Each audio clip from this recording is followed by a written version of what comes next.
Aku menantang siapapun di kota ini untuk berdialog denganku. Jika tak ada yang mampu menjawab pertanyaanku, maka akuilah bahwa ajaranku lebih unggul. Di tengah kemegahan Baghdad, seorang pendeta asing datang dengan percaya diri menantang siapapun untuk membuktikan kebenaran ajarannya. Ia yakin tak ada ulama atau cendekiawan yang mampu menjawab logikanya. Istana pun tegang, hingga akhirnya Sultan memanggil satu orang yang terkenal aneh sekaligus cerdik, Abu Nawas. Dengan sorban miring dan sikap santai, ia maju menghadapi sang pendeta tanpa terlihat takut sedikit pun. Namun tak ada yang menyangka, satu pertanyaan sederhana dari Abu Nawas justru membuat seluruh aula istana terdiam. Apa sebenarnya pertanyaan itu? Dan bagaimana kisah Abu Nawas ini mampu mengguncang keyakinan seorang penantang dari negeri jauh? Assalamualaikum warahmatullahi wabarakatuh. Selamat datang di Cerita Bijak Abu Nawas. Mohon dukungannya untuk sedekah subscribe, like, dan komen, serta nyalakan loncengnya. Saya doakan bagi setiap tangan yang menekan tombol subscribe hari ini, semoga Allah mudahkan segala urusannya, diluaskan pintu rizkinya, dan diberikan keberkahan dalam setiap langkahnya. Amin ya robbal alamin. Istana Baghdad siang itu sebenarnya berjalan seperti biasa.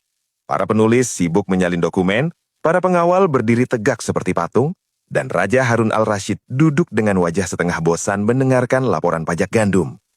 Sampai tiba-tiba, pintu aula terbuka agak keras. Seorang lelaki asing masuk dengan langkah mantap.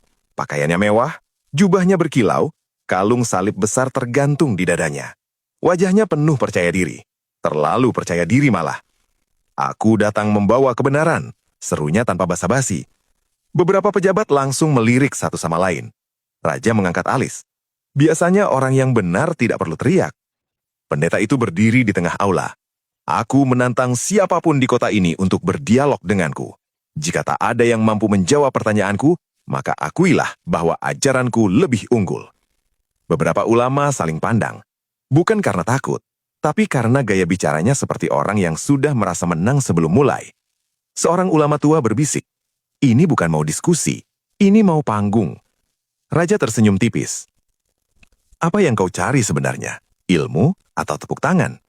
Pendeta itu menjawab cepat, "Aku mencari kebenaran." "Dan kau yakin sudah membawanya?" tanya raja lagi. "Tentu saja." Raja menatap para ulama, suasana agak canggung. Lalu beliau berkata santai, "Kalau begitu, panggilkan Abu Nawas." Beberapa orang langsung tersenyum kecil, yang lain menahan tawa. Tak lama kemudian, terdengar langkah santai mendekat. Abu Nawas masuk dengan sorban agak miring dan sandal yang kelihatannya sudah akrab dengan debu jalanan Baghdad. Ia memberi salam ringan. "Assalamualaikum," katanya ada lomba pidato dadakan. Beberapa pejabat hampir tersedak menahan tawa. Pendeta itu menatap dari ujung kepala sampai kaki. "Ini lawanku." Abu mengangguk santai. "Kalau lawan terlalu berat, saya bisa jadi penonton saja." Raja menyeringai. "Tenang, kau cukup jadi dirimu saja." Pendeta berdehem. "Baik, aku akan mulai. Aku membawa ajaran yang penuh kasih dan kebenaran, dan aku menantangmu untuk membuktikan ajaranmu lebih benar." Abu duduk bersila di lantai tanpa izin formal. "Silahkan, saya dengar dulu. Gratis kan?" Pendeta mengabaikan sindiran itu. "Apakah Tuhanmu bisa melakukan segala hal?" "Bisa," jawab Abu singkat. "Apakah Tuhanmu maha kuasa?" "Tentu." "Kalau begitu, mengapa Tuhanmu tidak turun ke bumi menjadi manusia agar manusia lebih mudah memahaminya?" Beberapa orang mulai tegang. Pertanyaan itu terdengar rumit. Abu menggaruk dagunya pelan. "Boleh saya tanya balik?" Pendeta mengangguk-angguh. "Silahkan." "Kalau matahari harus turun ke bumi supaya kita merasakan cahayanya?" Pendeta terdiam sesaat. Abu lanjut santai. "Kalau matahari turun sedikit saja, bukan terang yang kita dapat, tapi hangus." Beberapa orang mulai berbisik. Pendeta mencoba tersenyum tipis. "Itu perumpamaan yang lemah." "Baik," kata Abu. "Kalau seorang raja ingin menunjukkan kekuasaannya, apakah ia harus menjadi rakyat jelata dulu?" Raja Harun al-Rashid tertawa kecil. "Saya harap tidak." Aula mulai terasa lebih hidup. Pendeta mulai sedikit gelisah.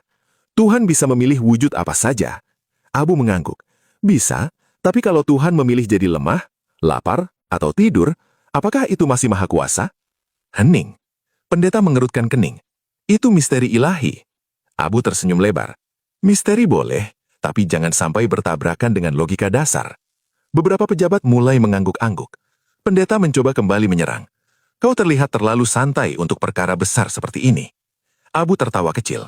Kalau perkara besar bikin kita tegang, berarti kita belum yakin pada jawabannya. Raja menepuk sandaran kursinya pelan. Menarik. Lanjutkan. Pendeta kini benar-benar memperhatikan Abu. Ia sadar lawannya bukan sekedar pelawak istana. Abu menatapnya dengan tenang. Tuan datang dengan penuh keyakinan. Itu bagus. Tapi di Baghdad, keyakinan diuji bukan dengan suara keras, tapi dengan akal sehat. Aula menjadi sunyi. Semua menunggu. Dan di tengah kesederhanaan sorban miring dan sandal lusuh itu, badai logika mulai bergerak pelan, tanpa perlu teriak. Suasana aula istana makin serius. Tadi masih ada yang senyum-senyum, sekarang semua duduk lebih tegak. Pendeta asing itu berdiri dengan dada membusung, seolah baru saja mencetak gol di menit pertama. Tuhan kami, katanya lantang, lahir sebagai manusia demi menunjukkan kasih yang sempurna kepada umatnya. Beberapa orang mengangguk sopan, yang lain menunggu. Abu Nawas duduk santai, satu kaki sedikit maju, tangan bertumpu di lutut. Wajahnya tidak mengejek, tidak juga terkesan kagum, hanya tenang. Ia mengangguk pelan. Indah sekali kalimatnya. Pendeta tersenyum puas, karena itu adalah kebenaran. Boleh saya bertanya sedikit saja? Tanya Abu ringan. Tentu, aku siap menjawab. Abu menoleh ke raja sebentar, lalu kembali menatap pendeta.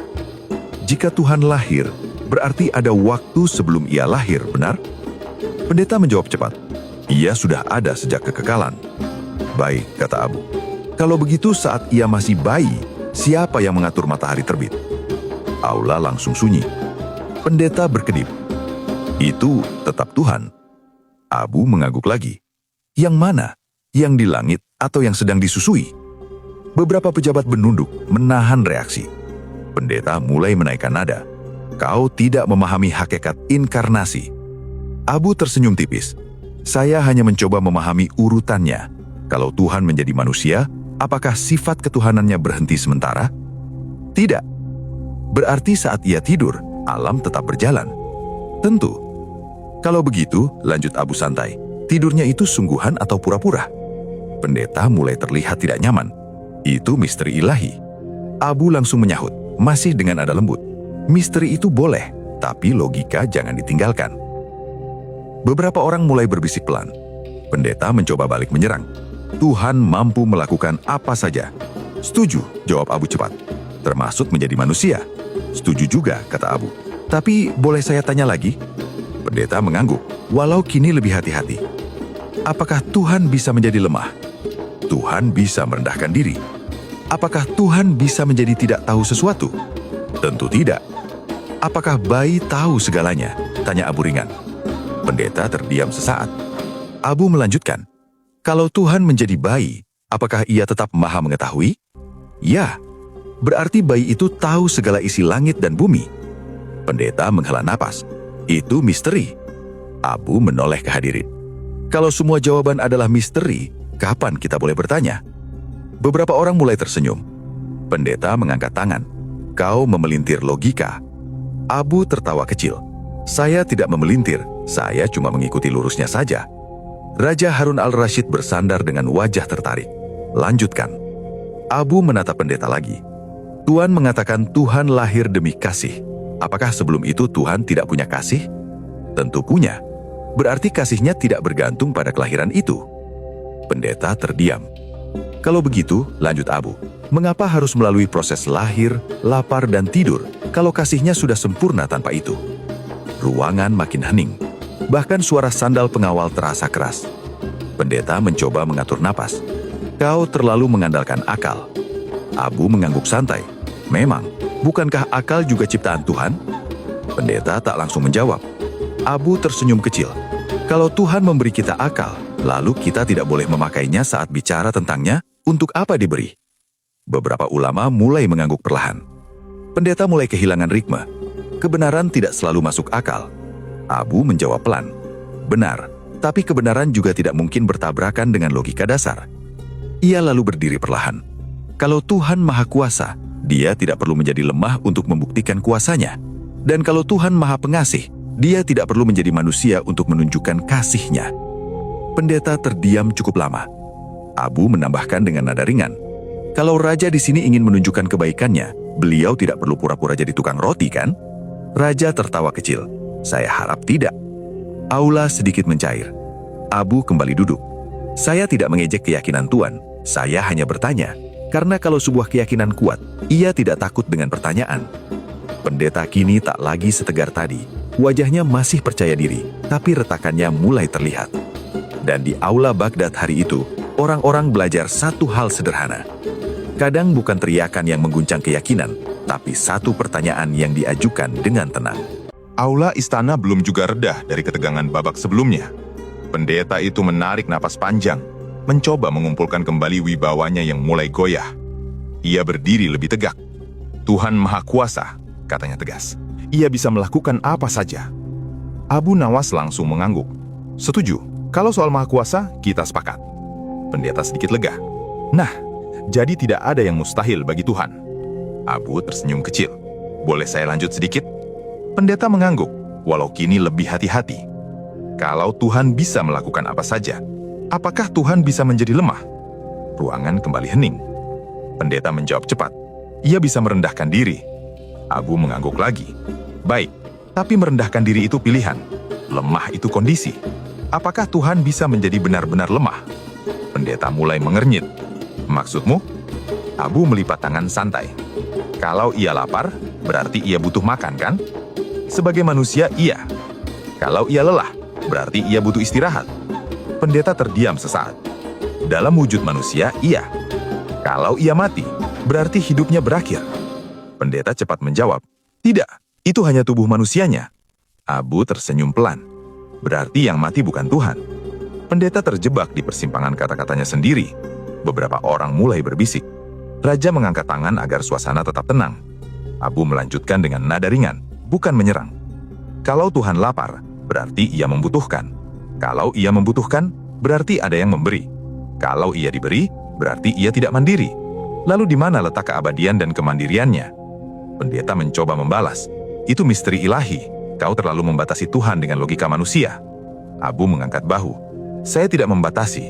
Saya hanya mencoba memahami. Kalau kita tidak boleh memakai logika saat bicara tentang Tuhan, lalu kapan kita boleh memakainya? Pendeta terdiam lagi. Abu lalu berdiri perlahan, berjalan beberapa langkah ke tengah aula. Bayangkan begini, katanya santai. Seorang raja ingin menunjukkan bahwa ia berkuasa. Apakah ia perlu turun menjadi rakyat miskin dulu supaya dianggap berkuasa? Beberapa orang tertawa kecil. Pendeta menjawab, itu perumpamaan yang salah. Baik, kata Abu cepat. Mari kita pakai perumpamaan lain. Ia menunjuk ke arah Raja Harun al-Rasyid. Kalau Baginda ingin membuktikan bahwa beliau kuat, apakah beliau perlu pura-pura sakit dulu supaya dianggap kuat? Raja tersenyum lebar. Saya rasa tidak perlu. Abu menoleh lagi ke pendeta. Justru karena beliau raja, beliau tidak perlu menyamar jadi rakyat untuk menunjukkan kekuasaan. Kekuasaan itu tampak dari perintahnya, bukan dari penyamarannya. Pendeta mulai kehilangan ritme. Tuhan ingin menunjukkan kasih. Abu mengangguk lagi. Kasih tidak membutuhkan kelemahan. Matahari menunjukkan cahayanya tanpa harus menjadi lilin. Suasana semakin dalam. Tak ada lagi cekikikan. Semua mulai berpikir. Pendeta mencoba lagi. Tuhan bisa memilih untuk mengalami penderitaan. Abu menatapnya tenang. Kalau Tuhan bisa menderita, berarti ada sesuatu yang bisa menyakitinya. Tidak dalam hakikatnya. Berarti yang menderita bukan Tuhan. Pendeta terdiam lagi. Abu tersenyum tipis. Saya bukan ingin menang debat, Tuan. Saya hanya ingin jelas. Kalau Tuhan Maha Kekal, ia tidak bergantung pada waktu. Kalau ia Maha Kuat, ia tidak bergantung pada makan. Kalau ia Maha Hidup, ia tidak bergantung pada jasad. Ia menambahkan pelan. Keagungan tidak perlu dibuktikan dengan menjadi kecil. Seorang ulama di sudut ruangan mengangguk perlahan. Pendeta menatap Abu dengan sorot mata yang kini tidak lagi sinis, tapi mulai berpikir. Jadi menurutmu Tuhan tidak mungkin menjadi manusia? Abu menjawab lembut. Menurut saya, Tuhan terlalu agung untuk dibatasi oleh jasad, dan terlalu sempurna untuk mengalami kekurangan. Hening. Raja akhirnya berbicara. Perdebatan ini bukan soal siapa yang lebih keras bersuara, tapi siapa yang lebih jernih berpikir. Abu duduk kembali dengan santai. Pendeta masih berdiri, tapi kini tanpa dada membusung. Di aula Baghdad hari itu, orang-orang menyadari satu hal. Misteri boleh ada, tapi misteri tidak boleh dipakai untuk menutup kontradiksi. Dan logika ketika disampaikan dengan tenang, bisa lebih tajam daripada pedang manapun. Suasana aula istana mulai terasa berbeda. Kalau tadi tegang seperti tali busur, sekarang heningnya seperti udara sebelum hujan turun. Pendeta itu masih berdiri. Wajahnya tidak lagi setegas tadi. Ia mengusap janggutnya pelan, lalu berkata, Tuhan menunjukkan kasih-Nya dengan berkorban. Itu inti ajaran kami. Abu Nawas tidak langsung membantah. Ia malah mengangguk pelan. Kasih itu indah, Tuan. Saya tidak pernah menolak kasih. Pendeta sedikit terkejut. Jadi kau mengakui pentingnya pengorbanan? Abu tersenyum tipis. Pengorbanan itu mulia, tapi saya cuma ingin bertanya, apakah kasih harus dibuktikan dengan perubahan wujud? Pendeta mengerutkan kening. Maksudmu? Abu melangkah satu langkah ke depan. Kasih bisa ditunjukkan dengan memberi petunjuk, dengan mengirim wahyu, dengan membimbing manusia lewat nabi-nabi. Mengapa harus dengan menjadi manusia? Pendeta menjawab cepat. Karena manusia perlu contoh nyata. Abu mengangguk lagi. Bukankah para nabi sudah menjadi contoh nyata? Beberapa orang di barisan belakang mulai berbisik pelan. Pendeta berusaha bangkit kembali. Tapi Tuhan ingin mendekatkan dirinya. Abu tersenyum. Tuhan yang maha dekat tidak perlu berubah menjadi makhluk untuk dekat. Dia sudah dekat tanpa harus turun. Raja Harun al-Rasyid menyandarkan tubuhnya, tampak menikmati arah perdebatan yang makin dalam. Pendeta mulai sedikit gelisah. Kau menyederhanakan sesuatu yang sakral. Abu mengangkat tangan ringan. Saya justru ingin menjaganya tetap sakral. Bagaimana bisa? Dengan tidak menyamakannya dengan kita. Suasana kembali sunyi. Pendeta mengulang. Kasih terbesar adalah pengorbanan. Abu mengangguk lembut. Baik, kalau begitu saya ingin bertanya satu hal lagi. Pendeta menatapnya waspada. Apalagi? Abu berkata pelan, tapi jelas. Jika Tuhan mati, walau sesaat, siapa yang menjaga alam semesta? Kalimat itu jatuh seperti batu ke kolam tenang. Tak ada suara. Pendeta membuka mulut, lalu menutupnya lagi. Abu melanjutkan, masih dengan nada santai. Matahari tetap terbit, bumi tetap berputar, jantung manusia tetap berdetak. Kalau Tuhan berhenti, walau sesaat, siapa yang memastikan semua itu tetap berjalan? Pendeta mencoba menjawab. Hakikat ketuhanannya tidak mati. Abu langsung menimpali lembut. Berarti yang mati bukan Tuhan. Pendeta terdiam. Beberapa ulama saling pandang. Seorang penasihat istana berdeham pelan. Abu menatap pendeta tanpa nada mengejek. Saya tidak ingin menjatuhkan. Saya cuma ingin konsisten. Kalau Tuhan maha hidup, maka hidupnya tidak tergantung jasad. Kalau hidupnya tergantung jasad, maka ia tidak maha. Pendeta menarik nafas panjang. Itu misteri yang tidak bisa dipahami akal. Abu tersenyum kecil. Kalau semua yang membingungkan disebut misteri, maka kita tak perlu berpikir. Beberapa orang menahan senyum. Pendeta mulai kehilangan pijakan. Kau terlalu mengandalkan logika. Abu tertawa kecil. Tuhan memberi kita akal bukan untuk hiasan, Tuan. Raja ikut tersenyum. Abu melanjutkan. Kasih Tuhan itu besar, tapi kasih tidak berarti ia harus menjadi terbatas. Justru karena ia maha kasih, ia membimbing tanpa kehilangan keagungannya. Pendeta kini benar-benar diam. Abu berkata lagi, pelan tapi tegas. Kalau Tuhan perlu menjadi lemah untuk menunjukkan kasih, berarti kasihnya sebelumnya tidak cukup. Sunyi. Pendeta menunduk sedikit. Tak ada jawaban cepat kali ini. Tidak ada retorika tinggi. Tidak ada seruan dramatis. Hanya keheningan yang berat. Raja Harun al-Rasyid akhirnya berkata, tampaknya kita semua perlu merenung. Abu kembali duduk santai. Tidak ada senyum mengejek. Tidak ada sorak kemenangan. Pendeta berdiri, masih mencoba merapikan wibawanya. Tapi semua orang di aula tahu, bukti titik balik itu sudah terjadi. Bukan dengan teriakan, bukan dengan ejekan, melainkan dengan satu pertanyaan sederhana. Jika Tuhan berhenti, siapa yang menjaga dunia? Suasana aula istana yang tadi terasa panas perlahan berubah. Tidak ada lagi nada menantang. Tidak ada lagi suara tinggi. Yang tersisa hanyalah keheningan panjang yang membuat semua orang ikut berpikir. Pendeta itu masih berdiri di tengah aula, tapi sekarang bahunya tidak lagi setegak tadi. Ia menarik napas pelan, lalu berkata dengan suara lebih lembut. Aku hanya mengikuti ajaran yang diwariskan kepadaku. Beberapa orang saling pandang. Nada bicaranya sudah jauh berbeda. Abu Nawas tersenyum ringan. Dan saya hanya mengajak berpikir, Tuan. Kita tidak sedang lomba siapa paling benar. Pendeta menatapnya. Tapi kata-katamu membuatku terlihat salah. Abu mengangkat bahu santai. Kalau sebuah pertanyaan membuat kita goyah, mungkin bukan pertanyaannya yang masalah.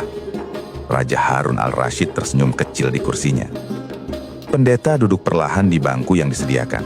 Ia mengusap wajahnya. Sejujurnya, Aku tidak pernah mempertanyakan hal-hal itu. Abu duduk kembali di tempatnya, masih santai seperti orang ngobrol di kedai teh. Banyak orang begitu, katanya ringan. Kadang kita mewarisi keyakinan seperti mewarisi rumah. Kita tinggal di dalamnya, tapi jarang memeriksa fondasinya. Beberapa orang di aula tertawa kecil. Pendeta mengangguk pelan. Kau membuat semuanya terdengar sangat sederhana. Abu menjawab cepat, karena kebenaran sering memang sederhana. Pendeta menatap Abu lagi. Jadi, menurutmu Tuhan tidak mungkin menyerupai makhluk? Abu menjawab dengan tenang. Menurut saya, Tuhan terlalu sempurna untuk menyerupai makhluk. Pendeta mengernyit. Kenapa? Abu berkata santai. Makhluk itu berubah. Kadang kuat, kadang lemah, kadang sehat, kadang sakit. Kadang tahu, kadang lupa. Ia berhenti sejenak, lalu menambahkan. Tuhan tidak begitu. Pendeta mengangguk pelan. Abu melanjutkan, Tuhan tidak terikat ruang, tidak bergantung waktu, tidak perlu makan, tidak perlu tidur, tidak butuh apapun. Pendeta bertanya pelan, dan itu yang membuatnya sempurna? Abu tersenyum. Kesempurnaan berarti tidak berubah. Beberapa ulama di sudut aula terlihat mengangguk setuju. Pendeta memandang lantai sejenak. Kalau begitu, selama ini aku mungkin terlalu memikirkan bentuk. Abu tertawa kecil. Banyak orang begitu. Kita sering mencoba membayangkan Tuhan seperti kita membayangkan manusia. Pendeta menatap Abu dengan rasa penasaran. Lalu, bagaimana seharusnya kita memahami Tuhan? Abu menjawab sederhana, dengan menyadari bahwa Dia tidak seperti apapun yang kita kenal. Pendeta mengangkat alis.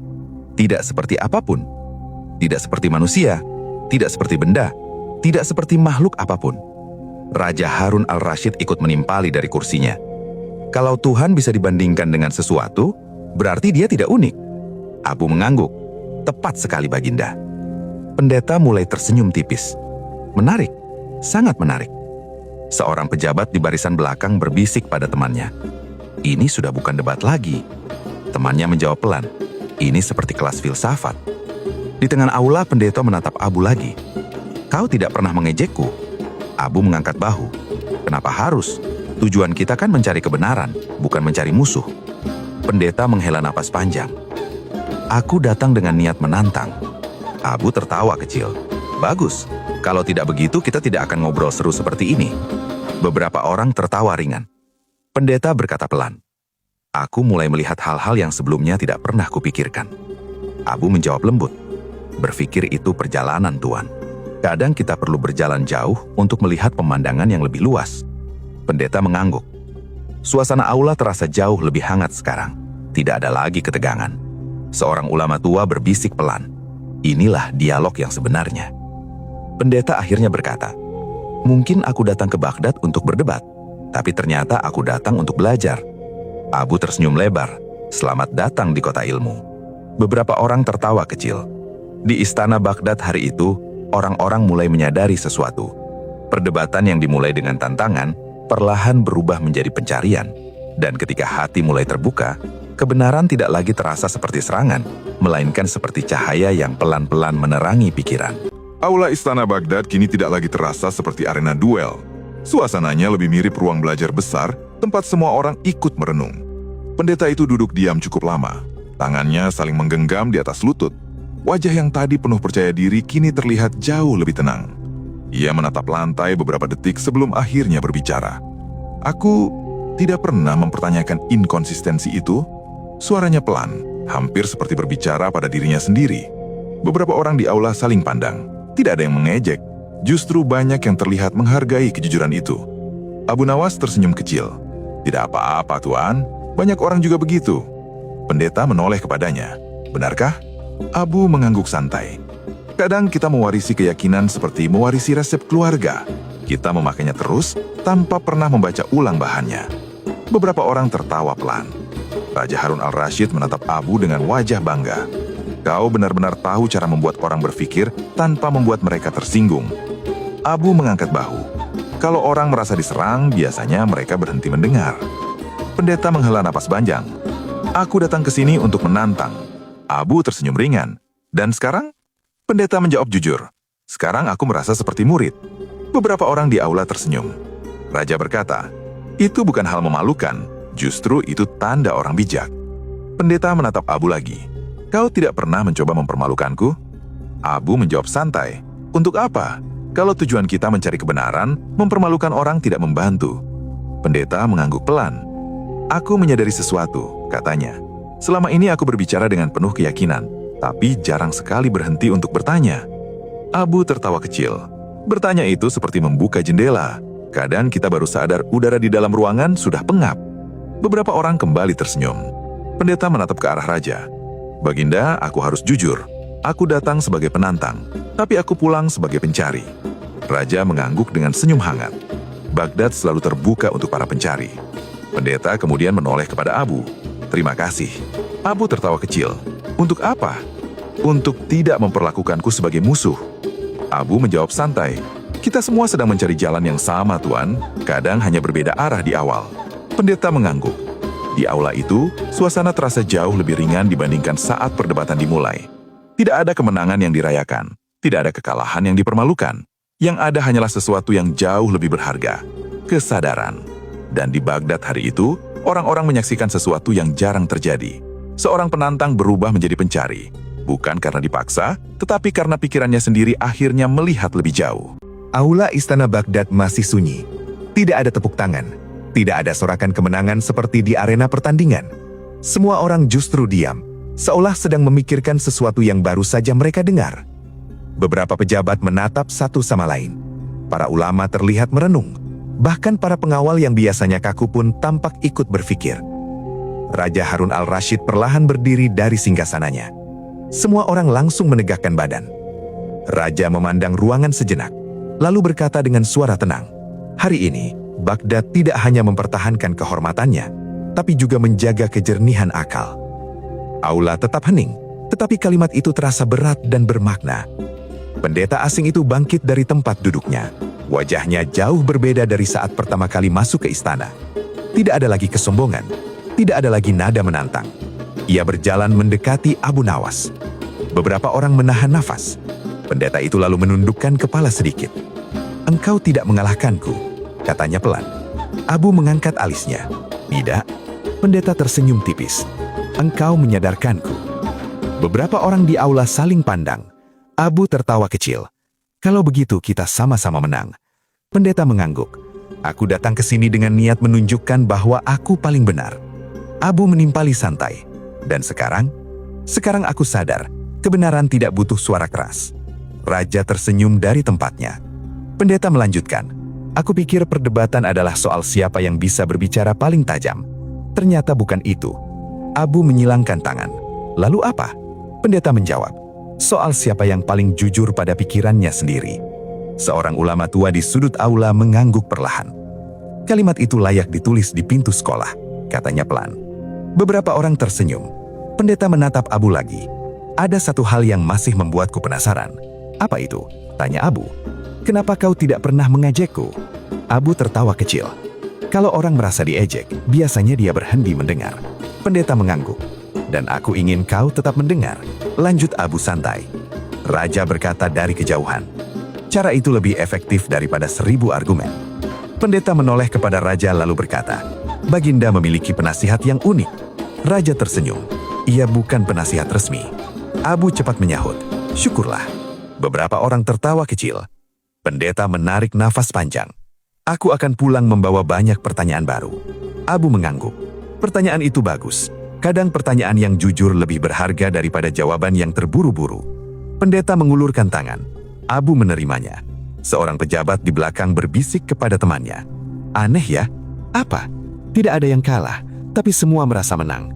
Temannya menjawab, "Karena yang menang bukan orangnya, tapi pemikirannya." Tak lama kemudian, orang-orang mulai keluar dari aula.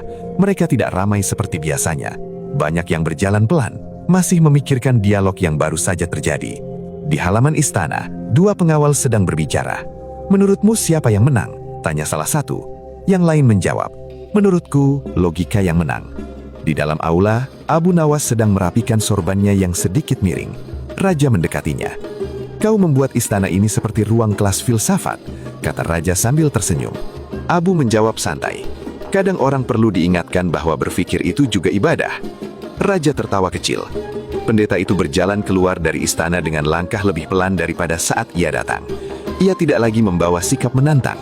Ia membawa sesuatu yang lebih berat, kesadaran. Dan sejak hari itu, kisah perdebatan itu menyebar ke seluruh Baghdad. Bukan sebagai cerita tentang seseorang yang kalah, bukan pula tentang seseorang yang menang, melainkan tentang sesuatu yang jauh lebih kuat, tentang bagaimana logika yang disampaikan dengan rendah hati bisa membuka pintu pikiran yang selama ini tertutup.